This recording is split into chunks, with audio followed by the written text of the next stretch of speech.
तो उत्तर प्रदेश में विधानसभा चुनाव सर पर हैं। 10 फरवरी से मतदान होना है और 10 मार्च को मतगणना होगी। लेकिन उससे पहले बीजेपी को झटके पे झटके लगते जा रहे हैं। पहले मंत्री स्वामी प्रसाद मौर्य ने अपने मंत्री पद से इस्तीफा दिया।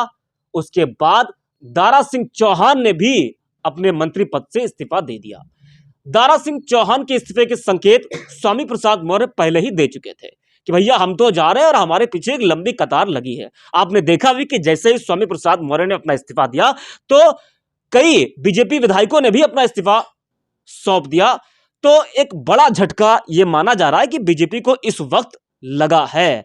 तो इसी पर बात करने के लिए आज हमारे साथ बीजेपी के वरिष्ठ नेता सुधीर कुमार सिंह सिद्धू जी हमारे साथ इस वक्त हैं। सर, चुनाव सर पर है, लगातार झटके पे झटके बीजेपी को लग रहे, तो कितना फायदा कितना नुकसान? पहले स्वामी प्रसाद मौर्य गए, उसके बाद दारा सिंह चौहान गए, कई विधायक भी चले गए। देखिए, भारतीय जनता पार्टी एक समुद्र है। इस समुद्र के अंदर तमाम तरह के जहाज चलते हैं। जैसे जहाज समुद्र में चलते हैं, वैसे तमाम विचारधाराओं को बिना करके हमने एक पिछली बार में एकजुट करके एक ऐसे मानसिकता के लोगों का कुनबा इकट्ठा किया था कि जिसके माध्यम से हम सब लोग उत्तर प्रदेश के अंदर और देश के अंदर शांति व्यवस्था को स्थापित कर सकें और एक भ्रष्टाचार मुक्त सरकार हम दे सकें। इसके लिए माननीय स्वामी प्रसाद मौर्य जी ने भी उस समय यही कह करके कि बीएसपी के अंदर उनका बहुत ही उत्पीड़न हो रहा है, शोषण हो रहा है, और दारा सिंह चौहान साहब ने भी ऐसे ही कह करके कुछ पार्टी में शामिल हुए थे और हम सब ने उनका पूरा सम्मान किया था और भारतीय जनता पार्टी ने पूरा उनका सम्मान किया और उनको सम्मानजनक स्थिति में लाकर रखा भी।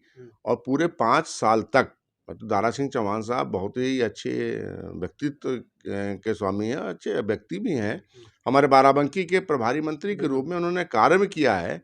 कहीं पर कुछ ना क्या कारण हुआ, कैसे क्या बना, ये मैं नहीं समझ सकता हूँ, लेकिन मैं फिर भी चाहूँगा कि अभी भी समय है माननीय दारा सिंह चौहान साहब के लिए, माननीय स्वामी प्रसाद मौर्य जी के लिए कि आज देश समाज विशेष करके हमारी भारतीय सांस्कृतिक धरोहर का जो समाज है, हमारा जो हिंदुत्व समाज है, ये इस चीज को देख रहा है कि आज बिचौलिए और बीच में लोगों को व्यवधान स्थापित करने वाले लोग जो आजकल लगे हुए हैं, उनसे मुक्ति पा करके वो पुनः घर वापसी कर लें, तो मुझे लगता है बहुत अच्छी बात होगी। घर वापसी का तो अब कोई सवाल ही नहीं उठता है। दारा सिंह चौहान ने इस्तीफा दिया तो उनके साथ अखिलेश यादव के साथ तस्वीर सामने आई और यही हाल था स्वामी प्रसाद मौर्य का। जब इस्तीफा दिया तो तस्वीर सामने आई अखिलेश यादव के साथ में। उन्होंने ये भी कहा कि 14 जनवरी को साफ हो जाएगा।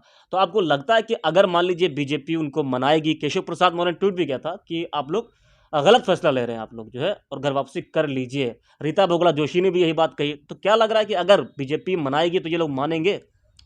देखिए, माननीय केशव प्रसाद मौर्य जी हमारे उत्तर प्रदेश के बहुत कद्दावर नेता हैं और प्रदेश में ही नहीं, देश के अंदर उनकी एक अपनी अलग पहचान है।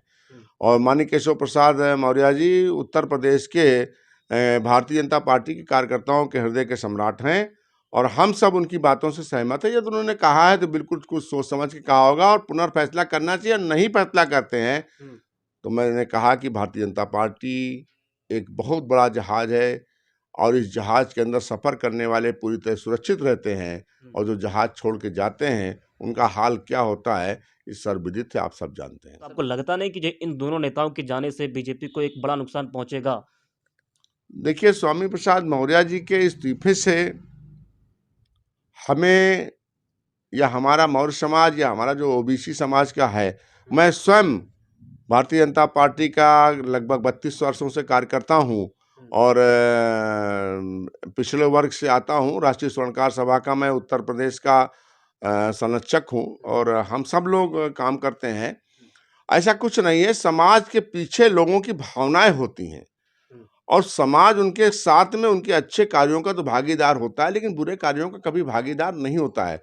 और आज हिंदुत्व का समाज और देश का समाज और राष्ट्रवादी विचारधारा का समाज, चाहे वो मुसलमान हो, चाहे सिख हो, चाहे जिस विचारधारा का हो, जो राष्ट्रवादी विचारधारा का व्यक्ति है या उसका पूरा भारतीय जनता पार्टी के प्रति उसकी आस्था है। आज हमने आपने देखा होगा कि अगर हमने राम जन्मभूमि मंदिर के निर्माण के रास्ते को साफ किया, अगर हमने धारा 370 हटाने का काम किया, तो हमने 3 तलाक के ऊपर भी गंभीर फैसला लेने का काम किया। हमने आज अगर देश के अंदर गरीबों को सुविधाएं देने का काम किया, तो हमने जातिगत आधार पर नहीं किया, हमने हिंदुस्तान में रहने वाले हर व्यक्ति के लिए, हर नागरिक के लिए समाज में बराबर का उनको हिस्सेदारी देने का काम किया है। आज सुबह सर खबर आती है कि शिकोहाबाद से एक बीजेपी के विधायक हैं मुकेश वर्मा, उन्होंने भी अपना इस्तीफा सौंप दिया है। तो आपको लगता नहीं कि जिस तरीके से लगातार इस्तीफे चल रहे हैं और कल का दिन उत्तर प्रदेश की राजनीति के लिए बड़ा दिन होने वाला है, तो आपको लगता नहीं कि बीजेपी में कहीं ना कहीं अंदरूनी फूट है? आप इस बात को मानते हैं? देखिए, कल का दिन निश्चित रूप से मकर संक्रांति का दिन है और भारतीय संस्कृति के अनुसार से कल से हम लोगों का नववर्ष का प्रारंभ होगा। और मुझे लगता है आने वाला नववर्ष जो भारतीय संस्कृति के मुताबिक है, हम सब के लिए बहुत ही खुशहालीपूर्ण होगा। और मैं आपको पुनः बता दूं कि ऐसे लोग जिन्होंने स्वार्थवश भारतीय जनता पार्टी में अपनी भावनाओं को व्यक्त करके हमारे साथ आए थे और हमको छोड़ करके जा रहे हैं, उनका जवाब जनता देगी। और आने वाले समय में, ज़्यादा समय नहीं है, 10 मार्च को आपको पता चल जाएगा कि इनके साथ में कौन है कौन नहीं है। हम भारतीय जनता पार्टी के लोग, मोदी जी एक अति पिछड़े समाज के व्यक्ति हैं, लेकिन उन्होंने देश के प्रधानमंत्री के रूप में जिस प्रकार से काम किया, अगड़े का, पिछड़े का, सब दलित का, सबका विकास करने का काम उन्होंने किया है। ऐसा काम करने वाला प्रधानमंत्री, और योगी जी ने जिस प्रकार से गुंडा राज को उत्तर प्रदेश से समाप्त करने का काम किया है, आज भयमुक्त शासन को कायम करने का काम किया है, वो पूरी जनता देख रही है, समाज के लोग देख रहे हैं। आज व्यापारी सुरक्षित है, लड़कियां सुरक्षित हैं, आम जनमानस सुरक्षित है, किसी की प्रॉपर्टी खाली पड़ी हुई तो उस पर कोई कब्जा करने का हिम्मत नहीं कर सकता है। और कोई भी व्यक्ति किसी के साथ में, किसी बहन बेटी के साथ छेड़खानी नहीं कर सकता है। अगर ऐसी व्यवस्था किसी ने गुंडा राज से मुक्त करने का काम किया है, तो माननीय योगी जी के नेतृत्व में हुआ है। सर एक आखिरी सवाल लेंगे आपसे कि क्या लगता है कि जिस तरीके से स्वामी प्रसाद मौर्य पहले बीएसपी में थे, उसके बाद फिर वो बीजेपी में आए, यही हाल दारा सिंह चौहान का भी रहा है, कई पार्टी उन्होंने बदली है। तो सर अब बीजेपी से ये लोग सपा में जा रहे हैं, ये संकेत दे चुके हैं। तो क्या लगता है कि जो बीजेपी का नहीं हुआ, तो वो क्या अखिलेश यादव का होगा? क्या अखिलेश यादव को खुश होना चाहिए, या फिर जो उनको जो है एक डर लगा है अंदर से कि हाँ जो बीजेपी का नहीं हुआ, जो बीएसपी का नहीं हुआ, वो हमारा कैसे होगा वो? आज मैं पढ़ रहा था, उन्होंने तो अभी मैंने देखा है कि महाराष्ट्र की कोई पार्टी है, उसके साथ भी, एनसीपी के साथ में भी उन्होंने गठबंधन कर लिया। अब एनसीपी का यहाँ क्या अस्तित्व है? देखिए, उनके पास में इस समय, मुझे जो लगता है, जब से अवैध कारोबारियों के यहाँ पर छापेमारी हुई है और काला धन बरामद होने का काम किया है, अखिलेश की नींद हराम है। और वो कहीं ना कहीं से जुगत करके, धन की व्यवस्था करके, लोगों को साथ में जोड़ करके अपने चुनाव को जीवित करना चाहते हैं, जो पूरी तरह से मुझे लगता है कि उनकी कोशिश नाकाम होगी। और आज चाहे दारा सिंह चौहान साहब हों, चाहे स्वामी प्रसाद मौर्य जी हों, या जो लोग भी हैं, उनकी हम और हमारी पार्टी ने, हमारी समाज ने उनको बहुत इज्जत बख्शा, इज्जत देने का काम किया है। लेकिन अगर उन्होंने, भारतीय जनता पार्टी जो इस समय राष्ट्रवादी पार्टी है और राष्ट्र के हित में, राष्ट्र के निर्माण में और उत्तर प्रदेश के विकास में और देश के विकास में अपना पूर्ण सहयोग कर रही है, अगर उसके साथ में इन लोगों ने गलत बयानबाजी किया, तो मुझे लगता है कि जनता इनको बहुत करारा सबक देगी, इनको दोबारा सदन में पहुंचना भी मुश्किल होगा। सर एक सवाल जहन से निकल गया था। सर जैसे ही स्वामी जी ने पार्टी छोड़ी, उनके गिरफ्तारी का वारंट आ गया। 7 साल पुराना केस अब उजागर हुआ, 5 साल तक वो मंत्री रहते हैं, केस सामने नहीं आता, लेकिन जैसे ही इस्तीफा दिया तो गिरफ्तारी का वारंट आ गया। ऐसा नहीं है।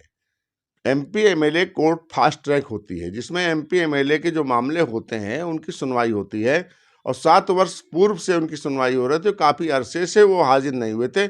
आपने देखा होगा, आज अखबार में भी निकला हुआ है कि उनको पूर्व में भी चेतावनी दी जा चुकी थी कोर्ट में, और 10 जनवरी को उनको पेश होना था। अगर 10 जनवरी को पेश हो गए होते तो ये वारंट ना होता। ये कानूनी प्रक्रिया है, और मैं कानूनी प्रक्रिया के ऊपर, कोर्ट के ऊपर कोई टिप्पणी नहीं करना चाहता हूँ। कोर्ट का अपना विवेकाधिकार है। यदि कोई व्यक्ति कोर्ट में हाजिर नहीं हो रहा तो उसके खिलाफ में वारंट होता ही है। तो लगातार जो इस्तीफे का दौर जारी है, इससे बीजेपी को कितना नुकसान, कितना फायदा, समाजवादी पार्टी में जो लोग जा रहे हैं, समाजवादी पार्टी को कितना फायदा, कितना नुकसान होगा, ये तो खैर आने वाले जो 10 मार्च को नतीजे हैं वो मालूम पड़ जाएंगे। मैं अब्दुल बाराबंकी।